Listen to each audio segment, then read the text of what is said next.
Happiness, the Enlightenment. I'm reading The Enlightenment, The Pursuit of Happiness by Ritchie Robertson,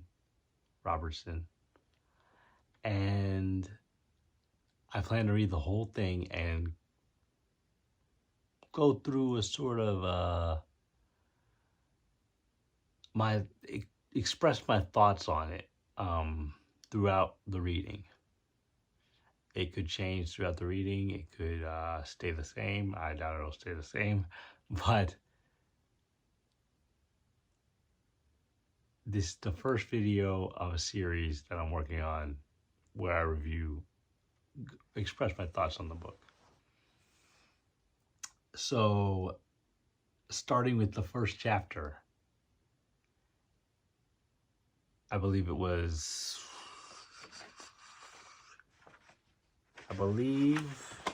the name was Happiness, Reason, and Passion. Happiness, Reason, and Passion.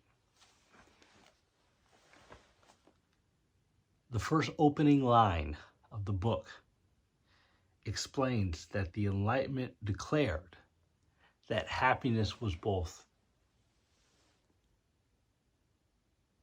the ultimate goal of a man's life and that it was possible to achieve.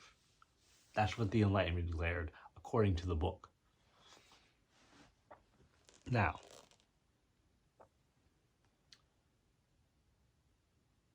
and that reason was its means to obtain happiness.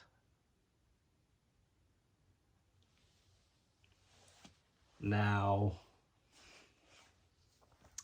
throughout the reading of the first chapter, we get into a whole bunch of different things. Kant, the philosopher, who says that happiness is not possible for man, but it was natural for us to achieve it. According to the book, this is what Kant believed. According to Ritchie Robertson's book, the book I'm reading. And Kant is included as one of these Enlightenment philosophers. So it's a bit odd that he was included. I just wanted to point that out, because if we declare that the Enlightenment if we define the Enlightenment as reason and happiness, this doesn't make sense, which is what objectivists often say, that Kant is the anti-Enlightenment, right? He's the opposite. And even in the book, this seems like a massive contradiction to include him. But I'm not here to just talk about Kant.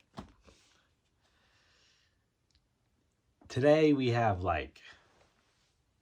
people like Andrew Tate who say, don't even think about happiness. And these are the kinds of things that people listen to today. Don't even think about happiness. Whenever you concern yourself with happiness, you fail. You whine, you get all depressed and stuff, even though depression is not real, right?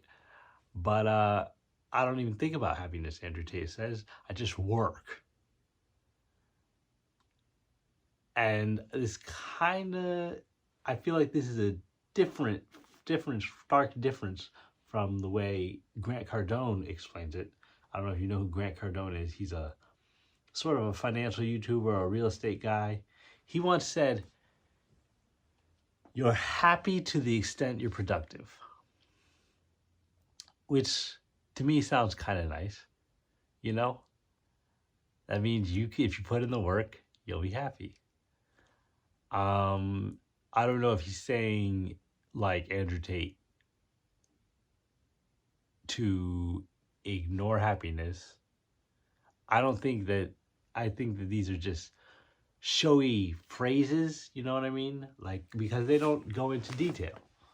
going into detail is important, you know.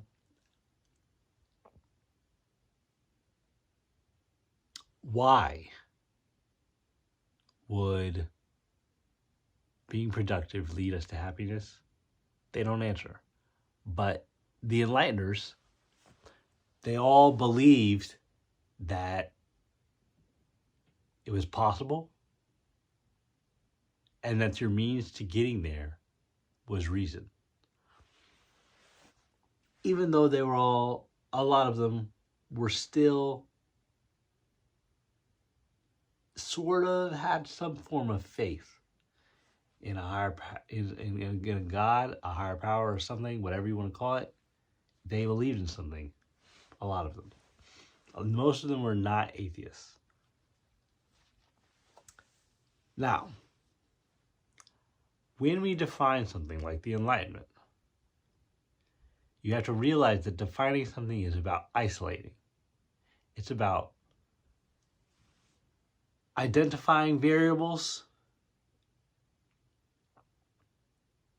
and differentiating between all other things. All other things other than the Enlightenment.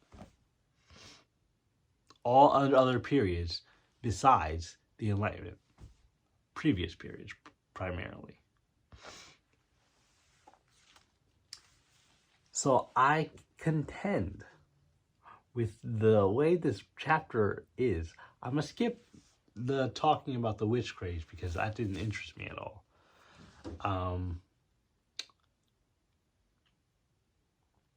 But what was new, even according to the book, was this idea of reason and a sort of a critique on faith, on religion.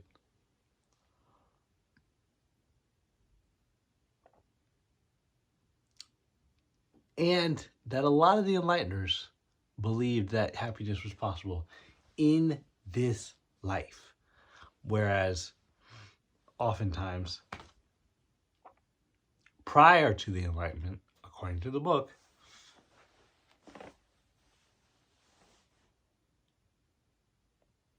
these sort of thing, the thing to be concerned with was the next life. After you die. After you die, a whole bunch of great things happen, and that's what you should worry about. But, again, we somehow included Kant in here, who didn't believe that at all, you know? I don't know whether Kant was religious or not, but he didn't believe reason was possible. He didn't believe that happiness was possible. He believed somehow that things would be better his way, I think, without thinking that happiness was possible, which seems odd, but, and I had to read more, so don't quote me on that. But the writer says he includes an aesthetic chapter.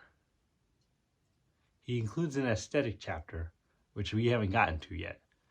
But he includes it because he, according to him, most books on the Enlightenment focus on this idea of the age of reason. They call it the age of reason for a reason.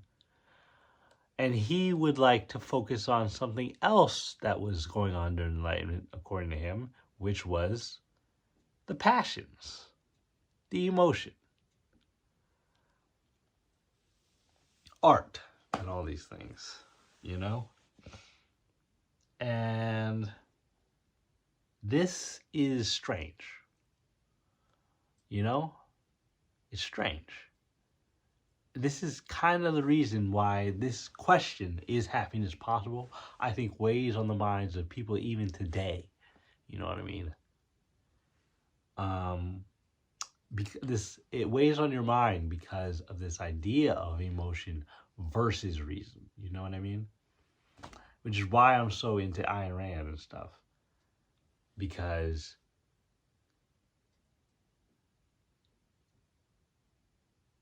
she held that it's just a conflict of ideas whenever you feel differently than what you think. You know what I mean? Or you don't actually think without contradiction. You know what I mean? I keep saying, you know what I mean. Oh my God, I gotta stop that. But this is the reason for the confusion around, I think, around happiness today. Because everything is separated. Music, happiness, everything related to the soul is separate from reason. Even this idea of the soul is considered a faith idea. It's not something that can be proven, according to most people. And that, I think, is the reason for such a conflict. The chapter highlights, the highlight of the chapters were the first one, is happiness possible? And reason and passions.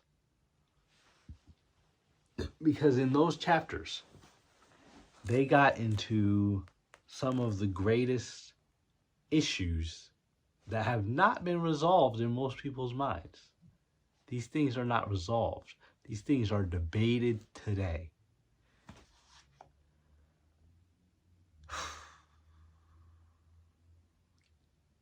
The whole concept, is happiness possible? What's that looks like? How is it possible?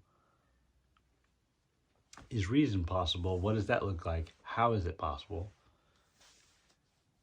Does it conflict with your emotion? Does it conflict with the passions?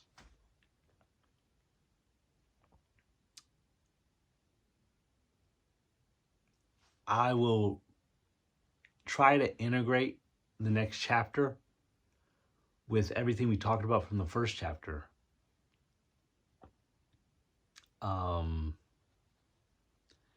Intertwine it somehow so that we can stay I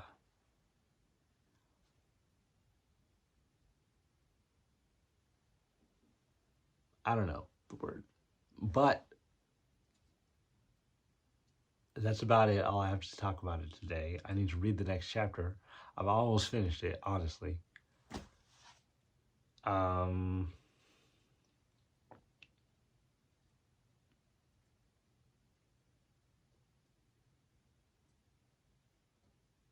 But I think this idea of confidence in reason and happiness, these have become a central issue for a lot of us. I think. I'm not certain, but when you talk to people, it's like some people they don't believe in it.